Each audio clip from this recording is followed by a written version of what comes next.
ጣሊያን ኢትዮጵያን ወራ 5 ዓመት ፍዳዋን በልታ ፍዳችንን ስታበላን አያቴ እሳት የላሰ የውስጥና የውጭ አርበኛ ነበር። በጦር ሜዳ ብትሉ አንድ ባታሊዮን ጦር ጭጭ ምንጭጭ ያደርግና ጅግና ሲሉት ኤዲያ ምን አላት ይቺ ይላል። በከተማ ብትሉ ጠላት መኝታ ቤት ሳይቀር የተቀመጠ ሚስጥር ፈልፍሎ ሲያወጣ አጀብ ያስብል ነበር። ታዲያ በአያቴና በቆራጥ አርበኞች ትግል ፋሺስት ኢጣሊያ ከሀገር ከተባረረ በኋላ ለሀገር በሰራው ታላቅ ጀብዱ በድል አጥቢያ ጃንሆይ ራሳቸው አስጠርተው አሁን የጣሊያን ኤምባሲ የሚባለው የተገነባበትን ቦታ በሙሉ ከታላቅ ክብርና ምስጋና ጋር በሽልማት ለአያቴ ሰጡት። አያቴ እዚሁ በሽልማት የተሰጠው ቦታ ላይ ትንሽ ጎጆ ቀለሶና የተረፈው ሜዳ ላይ በቆሎ ዘርቶ ሲኖር አንድ ቀን የጃንሆይ መልእክተኞች ሲገሰግሱ ቤቱ ድረስ መጡና እዚህ በቆሎ የዘራህበት ቦታ ላይ ኤምባሲውን ሊሰራበት ነውና መድረሻ እንፈልግ ብለዋል ጃንሆይ አሉት። ኧረ ውሰዱት ደግሞ ለሞላ ቦታ አላቸው። ትንሽ ቆይቶ ይሄ ግን ኤምባሲውን ያላችሁት ነገር መንገር ነው ሲል ጠየቀ። አይደለም። አሃ ተማሪ ቤት መሆን አለበት። አይደለም። ሃዲያ ምንድነው በተስኪያን ይሆን እንዴ? ይኸው ኤምባሲውን ማለት ንጉሱ የፈቀዱላቸው የውጭ ሀገር መኳንንትና መሳፍንት ሀገራቸውን ወክለው የሚቀመጡበትና አንዳንድ የመንግስት ስራዎችን የሚያከናውኑበት ማረፊያ ነው። በቃ አዎ በቃ እኮ ፈረንጆች ይሄን ሁሉ ቦታ አጥረው ቁጭ ሊሉ። አዎ ይሄ ኤምባሲውን የወከላቸው ሀገር እኮ የማይደፈር ግዛት ነው። ሃዲያ ድንበራችን ላይ ያባርነነውን ጠላት መናገሻችን ላይ አርደንለት ጋርደንልን እናስቀምጠው ነው በሉኛ። መልእክተኞቹ አያቴ ላይ ሳቁበት። ስለ ኤምባሲ ያለው ዕውቀት አነስተኛ መሆኑን በመገንዘባቸው ለድፍን 2 ሰዓት ስለ ኤምባሲ ተግባርና ለሀገራችን ስላለው ጠቀሜታ በዝርዝር አወጉት። ተግባብተው ሊለያዩ ሲሉ ግን ነገር ተበላሽ፣ ጉድፈላ፣ አገር ተሸበረ። ድንገት ነው ነገሩ የተመሰቃቀለ። ከሆነስ ሆነና የማን አገር ኤምባሲውን ነው ሲል ጠየቀ አያቴ። የጣሊያን አይሉትም ሲመልሱ ጣሊያን እኮ ጣሊያን የፋሺስት የነበረው እንዴታ አሁን እኮ በሰላም መጥተዋል። አያቴ ሰይጣኑ ተነሳ። ተንደርድሮ ምንሽሩን መጅረት አረገና ለግማሽ ሰዓት ያህል ፎክሮ ሲያበቃ አረ እንደው ባንዳ ሁላ ብሎ የጃንሆይ መልእክተኞችን ማሳደድ ጀመር። ጥሎብን መከተል እንወዳለን። መንገድ ላይ ድንገት አያቴን ያዩ ሁሉ ገና የአርበኝነት ስሜቱ ያልበረደላቸው እንዲሁም አርበኝነት ያመለጣቸው እንደገና እድሉን አገኘን በማለት ምንሽራቸውን አፈፍ እያረጉ ያዘው አረ ያዘው እያሉ ቢሳ ቤሲን ነገር ላይ ጠቅማቸው አያቴን ተቀላቅለው የንጉሱ መልእክተኞች ማሳደድ ጀመሩ። መጀስ አዲስ አበባ እንደዛን ቀን ተፎክሮባትም ተሸልሎባትም አያቅም ይላሉ ሁኔታውን ያዩ ይታዘቡ። አያቴ ቁጣው መለስ ሲል ዞሮ ቢመለከት ድፍን የአዲስ አበባ ወንድ ተከትሎታል። ምን ሆናችሁ ቢላቸው አይ ሩጫው ወደ ቤተ መንግስት መሆኑን ስንሰማ ነው የተከተልናችሁ አይሉም። አያቴ የተከታዩን ብዛት አየና በዛው ሸፈተ። ስሙም የገነነ ሽፍታ ሆነ። ስሙ ከተጠራ እንኳን ኢትዮጵያ ምድር ያሉት ሮም የተቀመጡት ጣሊያኖች ወባ እንደያዘው እየተንዘበዘፉ ንስሐ ይገባሉ። ጭራሽ የኤምባሲው ግንባታ ሲጀመር በወርም በሳምንትም በል ሲለው በየ3 ቀኑ ብቅ እያለ ይህን ጣሊያን ይፈጀው ጀመር። ጃንሆይ በበኩላቸው አያቴን በዲፕሎማሲ ማሳመን መርጠው መልእክት ላኩበት። በድፍረት ከነጎፈር ጸጉሩና ከነምንሽሩ ፊታቸው ቀርቦ ጃንሆይ ትናንት ይህን ፋሺስት እንኳን አባረርከው ብለው የሸለሙኝን ቦታ ዛሬ ከኔ ነጥቀው ላባረርኩት ሰላቶ በመስጠቱ ተቀይሜዎታለሁ። አምላክን ተቀይሜዎታለሁ። እንዴት ነው ነገሩ? እዚች ሀገር እኮ አባራሪው ከተባራሪው ተደባለቀው። ዳር ላይ ያባረረው ከመሃል ያባረረን እኮ ተቸገር። ጃንሆይ በጥሞና ሲያደምጡት ቆዩና ቅሬታህን ሰምተናል፣ ካንተ የሚበልጥብን የለም። ያው አንተ ዳር ላይ ልክ ያስገባቸው ናቸው ዛሬ ወዳጅነታችንን ፈልከው በንብርክክ ደጀጠን። እንደምታውቀው ጀግና በጠብ የመጣበትን እንጂ በፍቅር የመጣን አይነካም አሉና የአያቴን ቁጣ በረዷት። በላሁን በቃ ለማን ብለህ መሬትህን ጥለህ ትሄዳለህ? እነሱ እያዩህ ይሸማቀቁ እንጂ ብለው እዛው ኤምባሲው ጎን ለአያቴ ሰፊ ቦታ ሰጡት። እርቅ ወረደ። ንጉሱ ብልህ ነበሩ። አንዳንድ አያቴን ይጠሩትና ጎረቤቶችህ ሰላም ናቸው ብለው ይጠይቁታል። አያቴን ሰላ ያደረጉት። እንግዲህ የአያቴ ጎጆና የጥልያን ኤምባሲ በግንብ አጥር ብቻ ነበር የሚለያዩት። አያቴ ጥልያኖቹን ባያቸው ቁጥር ደሙ እየፈላ አረ ወይ ነዶ፣ አረ እንዴ ማንም ፋሽስት ጋር እንዴ ትከሻ ለትከሻ እየተገፋው ልኑር እያለ በብስጭት ሲግል፣ ሚስቱ ወይዘሮ ቤልጂጌ መኮንን የፊት አውራሪ መኮንን እጅጉ የመጀመሪያ ልጅ ናት። እያባበለች ወደ መኝታ ቤታቸው ተወስደውና ከብሽጭቱ አብርዳ በሌላ ጉዳይ ተለኩሰዋለች። አቤት ማባበል ስታውቅበት ገና ስትታይ ነገር ታበርዳለች። እሳት ፈገግታዋ እሳት ያጠፋል። ይቺ ውብና አስተዋይ ሴት ሲበሳጭ ስታባብለው 5 ሴትና 1 ወንድ ልጅ ወለዱ። የብቸኛ ወንድ ልጅ የኔ አባት ነበር። አያቴ ምንም እንኳን የልጆቹን አእምሮ በምክር አርሶና ለስልሶ የጥልያንን ጥላቻ ቢዘራበትም አልጸደቀም። በተለይ ሴት ልጆቹ ያማረ መኪና ይዘው የሚገቡና የሚወጡ የጥልያን ጎረምሶች ላይ ልባቸው አልጨክን እያለ አይናቸውም እየተንከራተተ አስቸገረው። ጭራሽ ለይልህ ብለው ከአባቴ በስተቀር ሁሉም ሰላቱ አግብተው ቁጭ አሉ። በዚሁ ብስጭት ሙሉ ቦታውን ለአባቴ ብቻ ወርሶና ጥልያን ያገቡ ልጆቹን ሁሉ ክዶ ምስኪን አያቴ በደም ግፊት ድፍታል። አባቴም ሙሉ የምትባል ውብ ሴት አግብቶ እዚሁ ነገረኛ የውርስ ቦታ ላይ ቤት ሰርቶ መኖር ጀመረ። ሙሉ ማለት እናቴ ናት። እንግዲህ እናቴ ሙሉ መቼስ ወላ በቁንጅና ወላ በባህሪ ቢባል ይሄ ቀረሽ የማይሏት ውብ ናት። ስትገባ ስትወጣ ተመልካቿ ብዙ የሚመኛት እልፍ ነበር። አባቴ ታዲያ እናቴ ስትደነቅና ስትሞገስ ደስ ቢለውም ከተመልካቹ ሁሉ ደሙን የሚያፈላው የጥልያኖቹ አስተያየት ነበር። እንግዲህ ጥልያኖች እናቴ ስታልፍ ፊታቸው እንደ ቲማቲም ቀልቶ አፋቸውንም አይናቸውንም በጣም ገልጠው በአጥራቸው ላይ የተንጠላጠሉ ባጉል ምኞች ሲመለከቷት አባቴ ይበሳጫል።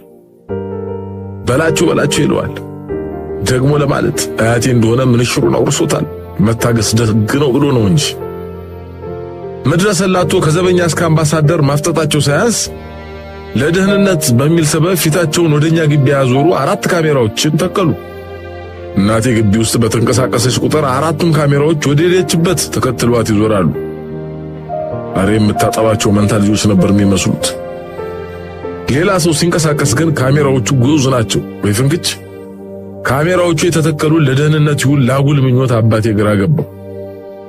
ጭራሽ ጥልያኖቹ ባሳተሙት 1 ዓመታዊ መጽሔታቸው ላይ እናቴ ጎንብሳ አሮጌ የመኪና ጎማ ላይ በተቀመጠ ጥስት ልብስ ስታጥብ ከኋላዋ ያውም አጭር ውስጥ ልብስ ብቻ ለብሳ የሚያሳይ ባለቀለም ፎቶ ተካቶ ነበር።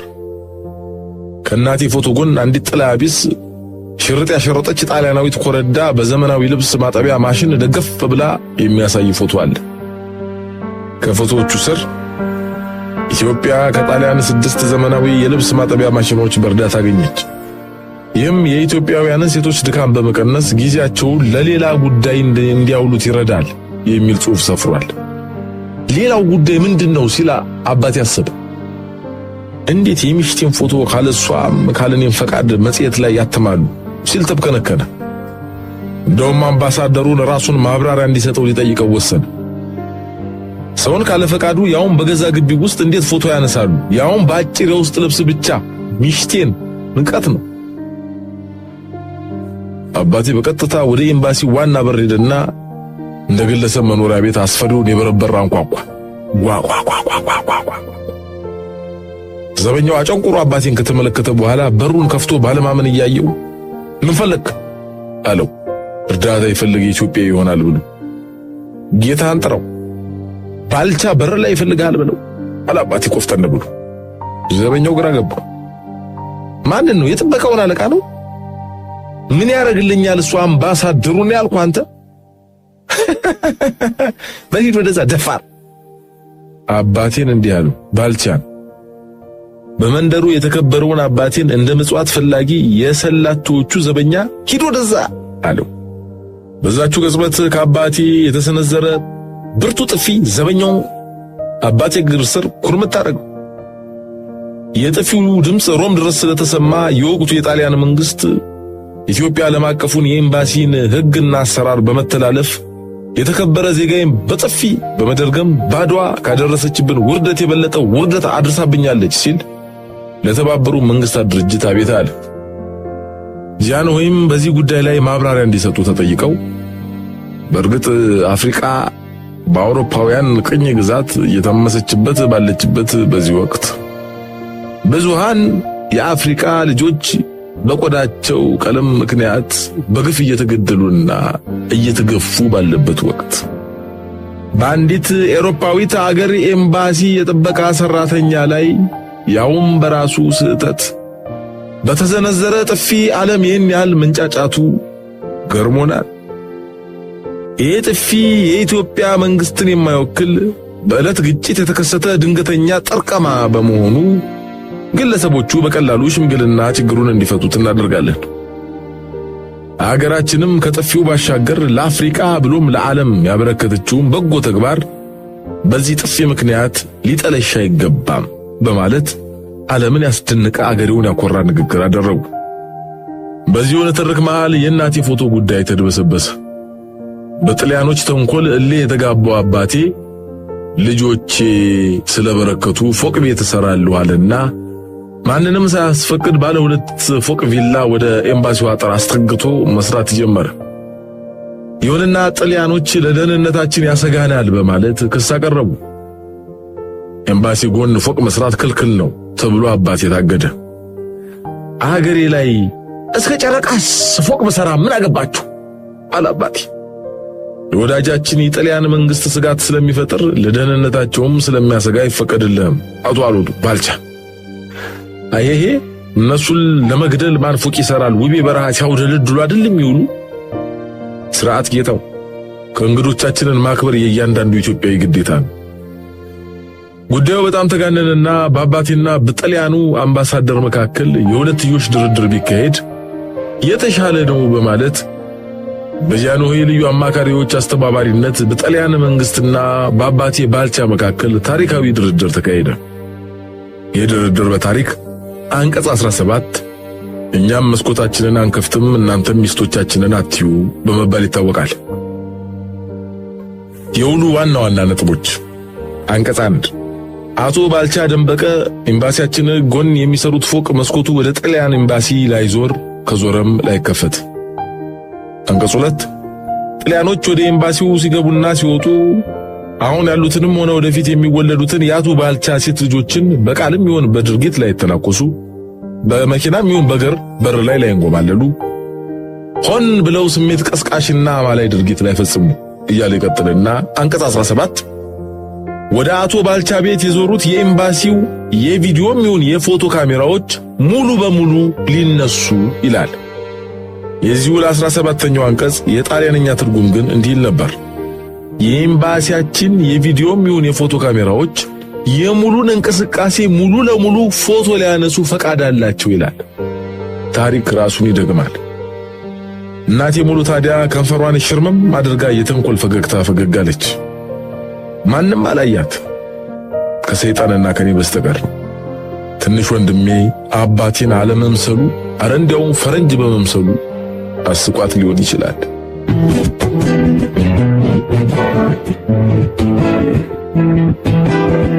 ዙቤይዳ በዚህ ሳምንት ከወጡት መጽሐፍ መካከል አንዱ ነው። ጸሐፊው አሌክስ አብርሃም የተለያዩ ወጎችን ያዘው። አይ ዶንት ኬር የሚለውን ይሄው። አንድ ቀን እናቴ ተከራይቼ ወደምኖርበት ኮንዶሚኒየም ልጠይቀኝ መጣች። እኔ ጋር መቆየት የፈለገችው ለ5 ቀን ነበር። አቤት እንዴት ደስ እንዳለኝ እንዲህ ቤት ተከራይቼ ራሴን ችዬ እናቴን በእንግድነት ራሴ ቤት መቀበል በርግጥም የሚፈጥረው ስሜት ልዩ ነበር። እንደውም ቢሮ ያገኙኝ ሁሉ እንዴ አብርሽ ዛሬ ምን ተገኘ ረፊትሽ በራኩ ይሉኛል። እንዴት ነው የማይበራው ጀለሴ እንደ ደመራች ቦቢሊል ልብያ ለመንበልበል ምን ይሁኝ ነው። በርግጥ አሲስ ለቤት አያያዜ 1 ሚሊዮን ኮሜንት መስጠቱ አይቀርም። ኤዲያ የምን መዝረክረክ ነው ይሄ? አሁን ወንበር እንዲህ ይቀመጣል ልትል ትችላለች። ወይም እኔ የምለውን ይሄን ምንጣፍ እዛ አውራ ጎዳናው ላይ አንጥፈው ነው እንዴ የሰነበትከው? ታዲያ ምንድነው ይሄ ሁሉ አቧራ ልትልም ትችላለች። ቢሆንም የእናቴ መማረር የተለየ ውበት አለው። አቤት መማረር እኔ እናት ላይ ሲያምር! እናት እኮ በቃ አትታዘብ። እዛው ልካችሁን እየነገረቻችሁ እዛው ነገሩን በልቧ መቃብር ትከተውና የፍቅሯን አፈር ትመልስበታለች። ውሾን ያነሳው ውሾ ይሁን እናት ናታ። እና እንደ እናት ምሬት የሚጥም ምን ነገር አለ? ምንም። እናቴ ኮንዶሚኒየም የሚባል ነገር በቅርበት ስታይ የመጀመሪያዋ ስለነበር ደረጃውን ፈራችሁ። እንደውም እዚህ በመኖሬ በጣም ተበሳጨችብኝ። ይኸው እንግዲህ አስተያየቷ ሲጀምር ሰው ሳይመንን ደብረ ዳሙ ላይ ወጥቶ ይኖራል እንዴ? አራ ወቸ ጉድ እያለች በከፍተኛ ፍርሃት ነበር የሶስተኛው ፎቅ ደረጃ ላይ የወጣችው። የከፍታውን ፍርሃት ቤት ስትገባ ረስታው ሌላ ግርምት ደግሞ ተጫረባት። በቃ አንዱ ስትታዘብ አንዱ ስታመሰግን አመሸች። 1-2 ቀን አላምጃት እየተውቋት ወደ ስራ መሄድ ጀመር። ደግሞ ስራ በዝቶብኝ ስለነበር ብቻዋን ጥያት ጧት የወጣው ማታ ነው የምገባው። ልክ በሁለተኛው ቀን ማታ ስንገናኝ ታዲያ እንዲህ አለች፣ ይሄ አሜሪካ የሚሉት ነገር እንዲህ ነው አሉ። እንዴት አልኩ ወደ ቴሌቪዥኑ እያየሁ። ቴሌቪዥኑ የሚያሳየው ሌላ ነገር። እኮ ታች አርማጭሆ ወረዳ ነው የሚባለው አሜሪካ እኮ አይደለም አልኳት። በቴሌቪዥን ከሚታየው አዝመራ ስር የተጻፈውን አንብቤ። ማን እሱን አለ። ታዲያ የቱን ያልሽኝ ማም? እንዲህ እንዳንተ ቤት ነዋ። ዝግትግት ያለ ጉድ፣ ቡና የሚጠራ የለ፣ ደህና ዋላችሁ የሚል የለ፣ ሁሉም ቤቱ ዘግቶ ቁጭ። የሚጫወት ሕፃን እንኳን የሌለበት ጉድ እስር ቤት። እስቲ አሁን ሲያረጉ አየን ብላችሁ እንጂ ሁሉም አበሻ ናቸው። ምን አለ ቢያው አብረው ቡና ቢጠጡ። አረ የዲያ ያየነው አይቅርብ ማለት ምንድነው እቴ? ምን ችግር አለው ማሚ? ሁሉም የራሱን ኑሮ ዘና ብሎ መኖር ነው። አላየንም ዘናቴ? እትዬ ብርጓል ልጃቸው አገር ላስጎብኝሽ ብላ ወስዳቸው አይደል እንዴ ቄሱም ዝም መጽሐፉም ዝም ቢልባቸው ተበለሻሽተው የመጡት። ያቺ ደግመ ቤት ባዶ ቤት የፈረንጅ ሰይጣን የተጣላቸው በሐዘኗ ምክንያት ዝም ብለን ቆየን። አቡቹ እንግዲህ ከዚህ ከቆጥህ ወርደህ መሬት ካልተደላደልክ ወደ አንተ እግሬንም አላነሳ ብላኝ ወደ ቤቷ ልትሄድ ተነሳች። ብለምናት ባረቃት በሰራት ባግባባት በሞከር ኦሁይ በስተርጅና በተከበርኩበት ሀገር እንደማማ የበርጓል ጉድ ልታረገኝ። አረ ማሚ ያካበድሽው። በቃ ቅዳሜና እሑድ ረፍት ነው ይዘና እንላለን እንዴ? ስራ በዝቶብኝ እኮ ነው። ግድ የለም አከበድኩም አቀለልኩም መሬት ላይ ያሳረፈኝ። ጧት ወስደህ እቤት ይጣለኝ። እምቢ አለች። በቃ ባንገቴ ቢላ ቢጋደም እዚች ቤት አልቆይም ብላ በጧት ወደ ቤቷ ተመለሰች። እናቴ ትታይ ስትሄድ እንደ ሕፃን ልጅ ሆድ ባሰኝ። በመሃል ግን የማማ የብርጓል ታሪክ ትዝ ቢለኝ ብቻዬን መሳቅ ጀመሩ። እማማ የብርጓል የተወለድኩበት ሰፈር ታዋቂ ጠላ ነጋዴ ነበሩ። አንድ ቀን ታዲያ አሜሪካ የምትኖር ልጃቸው አስቴር ደውላ እማዬ አሜሪካ ላስጎበኝሽ ነው ተዘጋጅተሽ ጠብቂኝ አለቻቸው። አስቱ እንደው ገንዘብሽን ካከሰርኩሽ አይቀር ከአሜሪካው ይልቅ ኢየሩሳሌምን አሳልመሽ በመለሽ ይሏታል።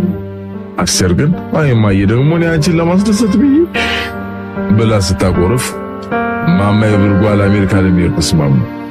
መቼም የአስቴር ነገር አይሆንላቸውም። አንድ ልጃቸው ናት፣ ያውም ካላባት ጠላሽተው ያሳደጓት። እሷም ጎበዝ ነች። ቁንጅናዋ ሳያታልላት አንገቷን ደፍታ ተምራ የሕክምና ዶክተር ሆነች። ከሀገር ከወጣች 15 ዓመት አለፋት። ያላገባች አልወለደች። አሁንም እድሜዋም ሄደ። አንዳንዴ ውጭ ሀገር የሚያስጠላው ትንሽ ሳንቲም ወርውሮ ትልቁን የተፈጥሮ ሀቅ መንጠቁ ላይ ነው። እማማ የብርጓል አሜሪካ ለ3 ወር ጉብኝት ሲሄዱ የሸኛቸው ህዝብ ብዛት ለሰላማዊ ሰልፍ የወጣ ይመስል ነበር። ኋላ እማማ የብርጓል ልክ አየር መንገድ ሲደርሱ መንደርተኛውን ሁሉ ተሰናበቱና በመጨረሻ አንቺ ዝና ብለው ሰራተኛዋን ጠሯት። አቤት እትዬ። ኤው የለችም አታየኝም ብለሽ ማጀቴን ብታድፋፊ ነግሬያለሁ። አሜሪካ እዚች ናት ሩቅ እንዳትመስልሽ ብሎ አስጠነቀቋት። ሁላችንም ሳቀን። ሰፈር ሁሉ የእማማ የብርጓል አሜሪካ መሄድ እንደ ጉር ተወራ። ደግሞ ጊዜው ኦባማ የምርጫ ቅስቀሳ የሚያደርጉበት ሰሞን ስለነበር ብዙሃኑ የመንደራችን ነዋሪ አሜሪካ ከነጥቁር መሪዋ ሁለተኛ ሀገሩ መስላ እየተሰማቸው ነበር። የሆነች እንደው የእናት ሀገር እህት ሀገር በቃ አክስት ነገር። ምን ያደርጋል እማማ የብርጓል አሜሪካ ቢሄዱ በወሩ ብቻቸውን ማውራት ጀመሩ። አስቴር ቤት እየዘጋችባቸው ስትሄድ ጭንቀቱ ነው ይባላል። መጀመሪያ ሲጀምራቸው መጻፍም መንበብም የማይችል ሴትዮ ከመሬት ተነስተው እንግሊዝኛውን ተናገሩ። ያለምንም ስህተት ጥርት ባለ የአገሬው ልሳን አይ ዶንት ኬር ብሎ ጮሁ። በእውነቱ አስቴር እናቷ ለያዝናኗት የሞከሩ መስሏት በሳቅ ፈረሰች። ወይ ማሚዬ ተጫዋች እኮ ነሽ እያለች።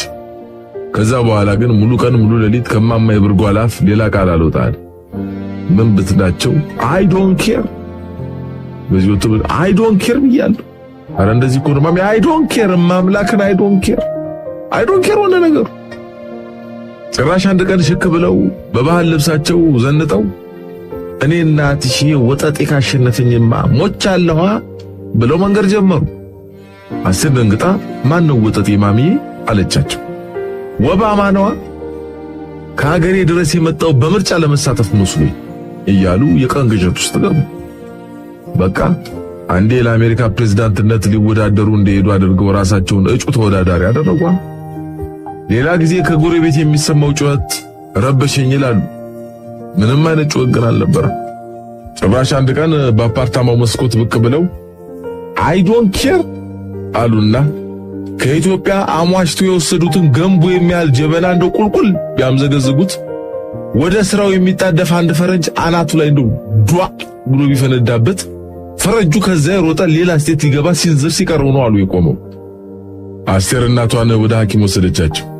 ሐኪሙ እማማ የብርጓልን መርምሩ ባይፖላር ዲስኦርደር ምናምን ነው አላት። ላስት ያው እንግዲህ ሃሉሲኔት ሊያደርጉ ማለትም የሌላ ነገር ያለ መስሎ ሊታያቸው ይችላል። ብቻቸውን አትተያቸው፣ ወጣ እያደረግሽ አዝናኛቸው እያለ የአስቴር ጡቶች ላይ አይኑን አንከራተተ። ብቻ አስቴር መቼስ ውብ ልጅ ነች። ሕክምናው 1 ዓመት ሊወስድ እንደሚችል በመግለጽ ቅል በሚያህል ነጭ የፕላስቲክ ሰንዱቅ ነጫጭ ኪኒን ሰጣቸው። በቀን 1 እስከ ምጽአት። እማማ የብርጓል ታዲያ በቀጣዩ ቀን ቤት ተቀምጠው ድምጻቸው ቢጠፋባት አስቴር ከመኝታ ቤቷ ብቅ ብላ አየቻቸው። መርፌና ክራቸውን አቀርበው የታዘዛላቸውን ክኒን እየቦረቦሩ እና በክር እየወሰወሱ ምን የመሰለ መቁጠሪያ ሰርተው አገኘቻቸው። አንድ ክኒን በበሱ ቁጥር አይ ዶንት ኬር እያሉ። አስቴር ታዲያ የሐኪሙን ምክር በመስማት እናቷን ልታዝናናቸው ይዛቸው በሰው ሀገር ጎዳና ላይ ትዞራለች። ይህ ኢየሩሳሌም ነው አይደለም እንዴ አሉ ኮስተር ብለው። አዎ ማሚ ኢየሩሳሌም ነው አልሄድም እንዳይሉ አፈርት። የተረገምሽ የተቀደሰውን ምድር በጫማ ታስረግጭኛለሽ አሉና ጫማቸውን አውልቀው በግንባራቸው አስፓልቱ ላይ ተደፍተው መሬቱን ሳሙ። በባዶ እግራቸውም ጉዞ ጀመሩ። ወዲያው ከየት እንደመጣ ያልታወቀ የጋዜጠኛ መንጋ አስቴርና እማማ የብርጓልን ከቦ በፎቶ ያጣድፋቸው ጀመሩ። በለጭ። በቀጣዩ ቀን የወጣው ዋሽንግተን ፖስት የፊቱ ገጽ ላይ የእማማ የብርጓልን ፎቶ አትሞ አናቱ ላይ እንዲህ ሲል ጻፈበት አሉ። የኛ ሰፈር ሰው ወሬኛ ነው። የጀግናው ኢትዮጵያዊ ሯጭ አበበ ቢቂላ ታናሽ እህት በባዶ እግራቸው ዋሽንግተን ወክ ሲያደርጉ እማማ የብርጓል ከጉብኝታቸው በአንድ ቀን ዋይት ሃውስ ፊት ለፊት ደረሱ። እልልታቸውን አቅልጠው እንደ ልማዳቸው ቤተ መንግስቱ ፊት ለፊት በግንባራቸው ተደፍተው ምድሩን ከሳሙ በኋላ ጌታዬ የተሰቀለው እዚህ ነው ሲሉ አስቴርን ጠየቋት።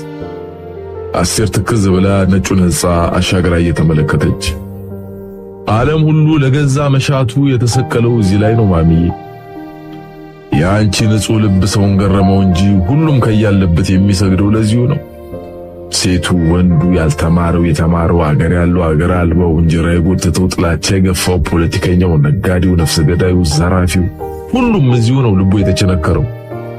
በተምታቱ ወንበዴ ሐሳቦች መሃል ሁሉም የራሱ መሲህ ሆኖ የተሰቀለው እዚሁ ላይ ነው ማሚዬ አለቻቸው።